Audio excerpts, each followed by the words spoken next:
சிம்ம ராசி ராசி சக்கரத்தில் 5வதாக வரக்கூடிய ராசி. இந்த ராஜதந்திரங்கள் எல்லாம் தெரிந்த ஒரு ராசி. எப்படி ஆளுமை செய்யணும் அப்படிங்கிறது தெரிந்த ஒரு ராசி. இந்த ராஜாவுக்குரிய அனைத்து குணாதிசயங்களும் பெரும்பாலும் பார்த்திங்கன்னா இந்த சிம்மராசி என்பவர்கிட்ட வெளிப்படும். அந்த ராஜதந்திரம், ராஜாங்க அந்த அதிகார தோரணை, அந்த கம்பீரமான பேச்சாற்றல், இது எல்லாமே இந்த சிம்மராசி என்பவர்கிட்ட எதிர்பார்க்கலாம். ரொம்ப நேர்மையாக இருக்கணும்னு நினைப்பாங்க. நம்மளும் நேர்மையாக இருக்கணும், நம்மக்கிட்ட வர்றவங்க, பேசுகிறவங்க, பழகிறவங்க எல்லாமே நேர்மையாக இருக்கணும் அப்படின்னு எதிர்பார்ப்பாங்க. ஆனால் பெரும்பாலும் பார்த்திங்கன்னா இவங்களுக்கு ஒரு சில இடத்துல அன்பு காட்டி ஒரு சிலர் ஏமாற்றிடுவாங்க. ஒரு சில இழப்புகளை அதனால் சந்திக்க வேண்டிய ஒரு சூழ்நிலை பெரும்பாலும் இந்த சிம்மராசி என்பர்களுக்கு ஏற்படும். ஆனால் பார்த்திங்கன்னா இந்த சிம்மராசி என்பர்கள் ரொம்ப திறமைசாலிங்க. யாரும் அவ்வளோ சீக்கிரம் அவங்கள ஏமாற்றிட முடியாது. ஏன்னா ராஜாக்குரிய அந்த கம்பீரம், பேச்சு, நுணுக்கம் எல்லாமே இவங்களுக்கு தெரியும். அதனால் இவங்களா பார்த்து அவங்கள அட்ஜஸ்ட் பண்ணி சரி போங்க அப்படின்னு விட்டாலே ஒழிஞ்சு இந்த தெரியாமல் ஏமாந்து போகிறதுக்கான வாய்ப்புகள் கொஞ்சம் குறைவு தான். இருந்தாலும் ஒரு சிலர் பார்த்திங்கன்னா அன்பு காட்டி கொஞ்சம் ஏமாற்றிடுவாங்க. மற்றபடி இந்த சிம்மராசி என்பர்கள் அவ்வளோ சீக்கிரம் யாரும் ஏமாற்றிடவே முடியாது அப்படின்னு கூட சொல்லலாம். இவங்களுக்கு இந்த தமிழ் புத்தாண்டு எப்படி இருக்குது, தமிழ் புத்தாண்டோட கிரக அமைப்புகள் எப்படி இருக்குது? ஏன்னா கடந்த ஓராண்டு காலமாக கேதுவோட பிடியில் சிக்கிட்டு நிறைய இன்னல்களை சந்திச்சிட்டு இருக்கீங்க. அதோட கூட அஷ்டம சனியானால் நிறைய தொந்தரவுகளை அனுபவிச்சுட்டு இருக்கீங்க. இந்த தொந்தரவுகள்லாம் இனி வருகின்ற நாட்கள்லையாவது உங்களுக்கு இருக்காதா? தொழிலில், வியாபாரத்தில் எல்லாத்துலேயும் ஒரு முன்னேற்றத்தை பார்க்கலாமா அப்படின்னு ரொம்ப ஏங்கி தவிஞ்சிட்டு இருந்த நம்மளுடைய சிம்மராசி என்பர்களுக்கு இந்த பரபவ ஆண்டு எப்படி அமைந்திருக்கு? இந்த 2026 ஏப்ரல் மாதம் 14ஆம் தேதி தமிழ் புத்தாண்டு பிறக்கும் தமிழ் புத்தாண்டு பரபவ ஆண்டில் 60 ஆண்டுகளில் 40வதாக வரக்கூடிய ஆண்டு தான் இந்த தமிழ் புத்தாண்டு. இந்த சிம்மராசி என்பர்களுக்கு இந்த காலகட்ட கிரக அமைப்புகள் எப்படி இருக்குது? என்ன பரிகாரம் செஞ்சால் உங்களுடைய வாழ்க்கை என்ன சிறப்பாக இருக்கும்? எந்த கடவுளை வழிபட்டால் ஓரளவுக்கு மேன்மை எதிர்பார்க்கலாம் அப்படிங்கிறதெல்லாம் அந்த ஜோதிட ரீதியாக சில குறிப்புகள் கொடுத்துருக்கோம். அந்த நல்ல ஒரு யூஸ்ஃபுல்லான குறிப்புகளாக தான் உங்களுக்கு இருக்கும். அதனால் வீடியோவை கடைசி வரைக்கும் பாருங்கள். நீங்கள் இப்போ தான் ஃபஸ்ட் டைமாக நம்ம சேனலை பார்க்குறதா இருந்தால் நம்ம சேனலை சப்ஸ்கிரைப் பண்ணிவிட்டு கூடவே இருக்கிற பெல் ஐக்கானையும் கிளிக் பண்ணிக்கோங்க. அப்போ தான் நாங்கள் போடுற ஒவ்வொரு வீடியோவுமே உங்களுக்கு நோட்டிஃபிகேஷனாக வரும். நீங்கள் சிம்மராசி அன்பராக இருந்தால் மறக்காமல் நம்மளுடைய சேனலுக்கு ஒரு லைக் கொடுத்துட்டு உங்களுடைய உறவுகள் வகையில், நண்பர்கள் வகையில் யாராவது சிம்மராசி அன்பர்கள் இருக்காங்க அப்படின்னா மறக்காமல் இந்த வீடியோவை அவங்களுக்கும் ஷேர் பண்ணி விடுங்க. சிம்ம ராசியில் நீங்கள் எந்த நட்சத்திரத்தில் பிறந்தீங்க, உங்களுடைய இஷ்ட தெய்வ பெயர் என்ன, உங்களுடைய குலதெய்வ பெயர் என்ன அப்படிங்கிறத மறக்காமல் எங்களுடைய கமெண்ட் பாக்ஸில் தெரிவிங்க. உங்களுக்கு ஜோதிட ரீதியாக ஏதாவது சந்தேகம் இருக்குது, ஜோதிடர்கிட்ட ஏதாவது ஆலோசனை வேணும் அப்படின்னா டிஸ்கிரிப்ஷனில் ஜோதிடரோட வாட்ஸ்அப் நம்பர் கொடுக்கப்பட்டிருக்கு. அந்த நம்பருக்கு கால் பண்ணி முன்பதிவு செஞ்சுக்கோங்க. உங்களுடைய சந்தேகங்களுக்கு நல்ல ஒரு தீர்வு கிடைக்கும். உங்களுடைய ஜனன ஜாதகத்தை பார்க்கணுன்னா கூட இந்த நம்பருக்கு கால் பண்ணுங்கள். கண்டிப்பாக நல்ல ஒரு சொல்யூஷன் வழங்குவார். இந்த சிம்மராசி என்பவர்களுக்கு இந்த தமிழ் புத்தாண்டு கால சர்பதோஷ நிலையில் சந்திரன் ராகுவோடு இணைந்து இந்த புத்தாண்டு உங்களுக்கு பிறந்திருக்கு. ராசியில் கேதுவும் இருக்கிறார். 8ஆம் இடத்துல சனி, செவ்வாய், புதனுடைய தாக்கம் இருக்குது. நவம்பர் மாதத்துக்கு பிறகு பார்த்திங்கன்னா ராகு கேது மாறுவதால் கடன் பிரச்சனை கொஞ்சம் குறையிறதுக்கான வாய்ப்பு இருக்குது. 8ஆம் இடத்துல சனி பகவான் இருக்கிறதுனால பகை சம்பாதிக்கக்கூடிய ஒரு சூழ்நிலை இருக்குது.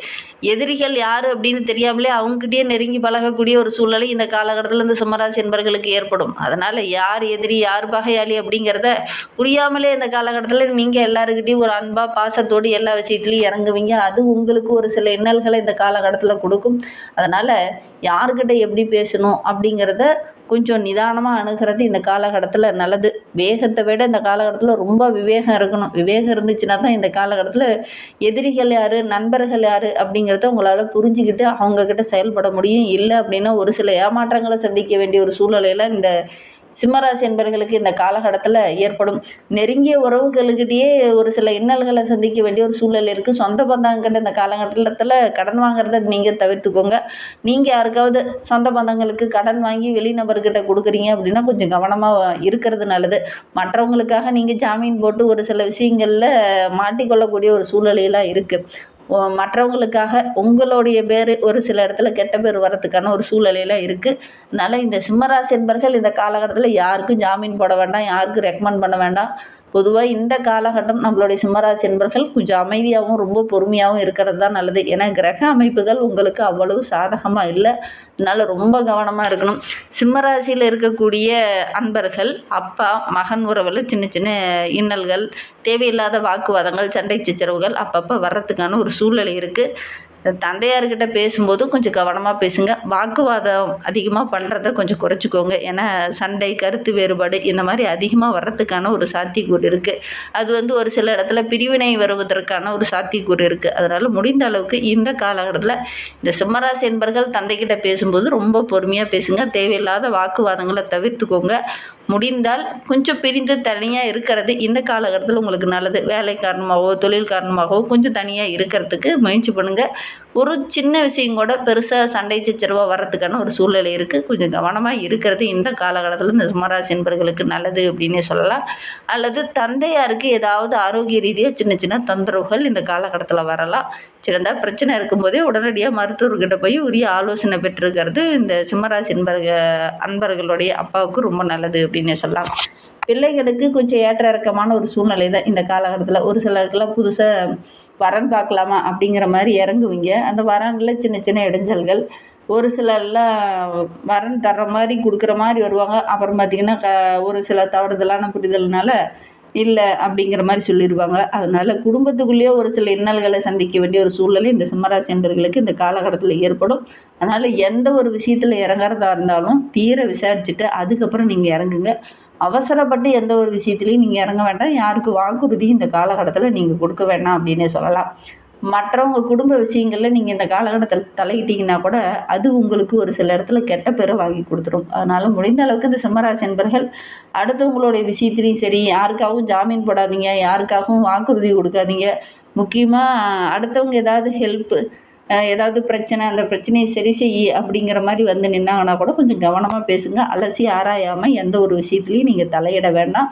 கொஞ்சம் பொறுமையாகவும் நிதானமாகவும் ஒவ்வொரு விஷயத்துலையும் இறங்குறது இந்த சிம்மராசி என்பர்களுக்கு இந்த காலகட்டத்தில் ரொம்ப நல்லது அப்படின்னு சொல்லலாம். இருந்தாலும் இந்த காலகட்டத்தில் லாபத்தில் குரு இருக்கிறதுனால பிள்ளைங்க மூலிமா ஒரு சில நல்ல விஷயங்கள் நடக்கும். பிள்ளைங்க மூலிமா ஏதாவது யோக பலன் கிடைக்கும், வருமானம் கிடைக்கும். அவங்க மூலிமா மகிழ்ச்சி தர மாதிரி ஏதாவது ஒரு நல்ல விஷயம் இந்த சிம்மராசி என்பர்களுக்கு இந்த காலகட்டத்தில் நடக்கும் அப்படின்னே சொல்லலாம். 6ஆம் இடத்துல சனி பகவானும் 8ஆம் இடத்துல அமருவது ஒரு விபரீத ராஜயோகம் நம்மளுடைய சிம்மராசி என்பர்களுக்கு அப்படின்னே சொல்லலாம். புதிய வேலை கிடைக்கும். அந்த வேலை மூலிமா நல்ல ஒரு முன்னேற்றத்தை எதிர்பார்க்கலாம். மன அழுத்தமாக இருக்கக்கூடிய சிம்மராசி என்பர்கள் அந்த மன அழுத்தம் கொஞ்சம் குறையும்.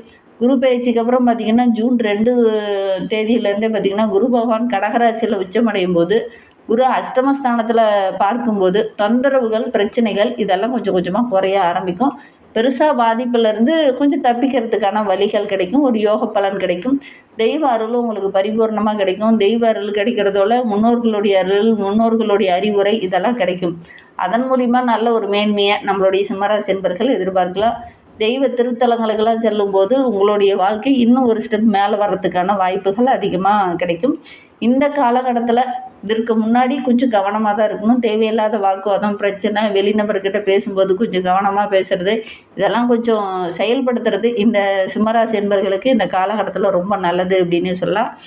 ஆன்மீகத்தில் கொஞ்சம் ஈடுபாடோடு இருங்க. அதே மாதிரி சிவபெருமான் வழிபாடு மனதுக்குள்ளே இருக்கக்கூடிய அந்த குழப்பங்களுக்கு ஒரு அமைதி கிடைக்கும். அமைதியாக நீங்கள் நின்று நிதானமாக யோசிக்கும் போது ஒரு தெளிவு கிடைக்கும். அதனால் தெளிவு கிடைத்ததுக்கப்புறம் ஒரு விஷயத்தில் இறங்குனீங்க அப்படின்னா ஓரளவுக்கு நன்மை கிடைக்கும்.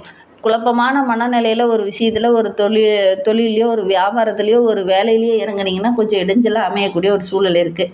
நல்ல ஒரு தெளிவான புரிதலோடு ஒரு விஷயத்தில் இறங்குனீங்க அப்படின்னா ஓரளவுக்கு சாதகமான பலனை இந்த சிம்மராசி என்பர்கள் எதிர்பார்க்கலாம். பூர்வீக சொத்து சம்மந்தமான பிரச்சனையெல்லாம் ஒரு முடிவுக்கு வரும். எப்போ அப்படின்னு பார்த்தீங்கன்னா ஜூன் 2க்கு அப்புறம் பார்த்தீங்கன்னா ஒரு முடிவுக்கு வரும். பழைய சொத்தை விற்றுட்டு புதிய சொத்து வாங்குவதற்கான யோகம்லாம் இந்த சிம்மராசி என்பர்களுக்கு அமையும். 4க்குரிய செவ்வாய் 8ஆம் இடத்துல இருக்கிறதுனால தாயாரோட உடல் நலத்தில் திடீர்னு ஏதாவது சின்ன சின்ன பிரச்சனைகள் வரதுக்கான ஒரு சூழ்நிலை இருக்குது. பித்ருக்கள் வழிபாடு செய்யுங்க, பித்ருக்களை வணங்குங்க. பித்ருக்களுக்கு ஏதாவது தர்ப்பணம் கொடுக்காமல் இருந்தீங்க அப்படின்னா அதெல்லாம் செய்யுங்க. முறையாக அதெல்லாம் செஞ்சீங்க அப்படின்னா ஓரளவுக்கு நன்மை நம்மளுடைய சிம்மராசி என்பர்களுக்கு கிடைக்கும் அப்படின்னு சொல்லலாம். உழைப்பு அந்த காலகட்டத்தில் கட்டாயமாக அதிகமாக போடணும். அதிகமான உழைப்பை போட்டிங்க அப்படின்னா ஓரளவுக்கு சாதகமான பலனை எதிர்பார்க்கலாம். சிரமம், கஷ்டம் அப்படின்னு நினச்சிங்கன்னா பெருசாக இந்த காலகட்டத்தில் வெற்றி எதிர்பார்க்க முடியாது. அதிக உழைப்பை போட்டிங்க அப்படின்னா ஓரளவுக்கு வெற்றி எதிர்பார்க்கலாம். எல்லா விஷயத்துலையுமே கொஞ்சம் நிதானமாக இருக்கணும், பொறுமையாக இருக்கணும். அவசரப்பட்டீங்க, உணர்ச்சி வசப்பட்டீங்க அப்படின்னா அது உங்களுக்கு இடைஞ்சலாக முடிஞ்சிடும்.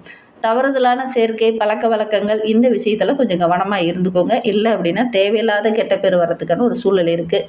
சுபகாரியங்களை இந்த காலகட்டத்தில் செய்யலாம் அப்படின்னு முயற்சி பண்ணிங்கன்னா கூட கொஞ்சம் வரன் தள்ளி போகிற மாதிரி ஒரு சூழ்நிலை ஏற்படும். வண்டி வாகனத்தில் செல்லும்போது கொஞ்சம் கவனமாக இருக்கணும்.